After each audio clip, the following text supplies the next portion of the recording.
The footer menu of your Shopify store is an often overlooked place to configure for better SEO performance. While optimizing the footer isn't the highest impact SEO task by far, since you're going to have a site footer anyway, you might as well just do a good job from the get-go, setting it up correctly and checking all the right boxes. In this video, I'll share the exact checklist you can quickly follow and implement to make your footer menu effective in just a few minutes. This is going to be a quick one. So if we just take a step back and think, what is the footer for?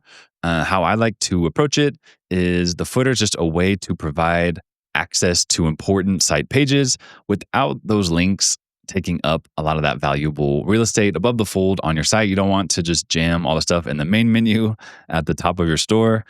So you want visitors and Google to know about these pages, be able to access them from anywhere on your site, but we don't want to do that in a prominent way. That's why we kind of stick these at the bottom of the site in the footer. They're still there. Check that box. But yeah, this should just be a quick checklist that you can follow. Just to double check that you incorporate all of the most important aspects into your footer menu. So what sort of items am I talking about?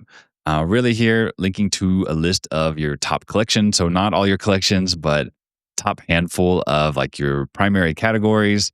Then various sort of checkout account pages. So account page, privacy policy, terms of service, shipping, FAQs. After someone's bought products on your store, just allow an easy way for them to find access if they need to return anything or log back into their account, update shipping address, anything like that.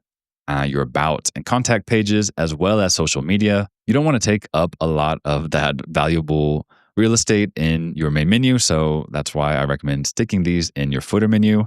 And just as an example of how this looks like in the wild. So an example from Gymshark. Visit their store if you want some inspiration on really any aspect of SEO. They do a really good job optimizing their store overall. And you can just see how they've implemented this. So kind of like divided this into like help section, the count section to manage orders, and just kind of overall, discount pages, career, like job pages about them, linking to the blog, email newsletter sign up, any training guides here, and kind of the legal pages here at the very bottom, as well as their social media accounts. That's one way you can approach adding these in. Here's an example from a classic car accessories brand. So pretty similar, except the site does include links to their top categories, unlike Gymshark. So there is actually some room for them to improve here. If they link to like their top, whatever, gym shorts or like men's and women's clothing, and then maybe a couple of the biggest categories under that. Since they're such a big store, they will need to dial that in to just the top handful of pages.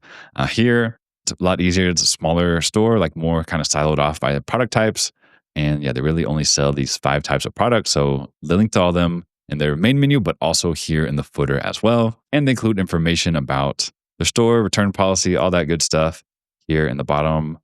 Contact information, phone number, email, hours of operation. If you are on the phone, like when will you be answering phone calls? Also physical mailing address, if you have like a physical location. And social media as well, sticking these at the very bottom. One thing I didn't mention is payment icons, but that just helps in general for conversion rates. So both of these stores include that. And in addition to the above points, an additional kind of secondary checklist, is adding in payment method icons, linking to your blog. So Gymshark does that. This other store, they don't have blog posts, so they don't link to it. Subscribe button or embedding just email opt-in.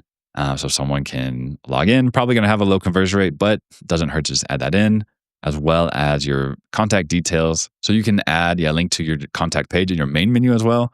But I would add, your actual contact details, email, phone, address here at the very bottom in your footer menu. And in terms of how to actually update the footer menu in Shopify, go to content, menus. It's very straightforward. And then just drag and drop. Add the relevant pages here for your menu. And depending on your theme, you might have like different menus set up here. So you can see the site had like 2 different menus.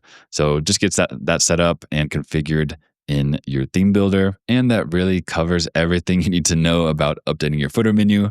Like I said, you don't want to spend a lot of time on this, but just pause the video, follow this checklist, look at these examples to emulate what stores that are doing well are doing, and follow suit.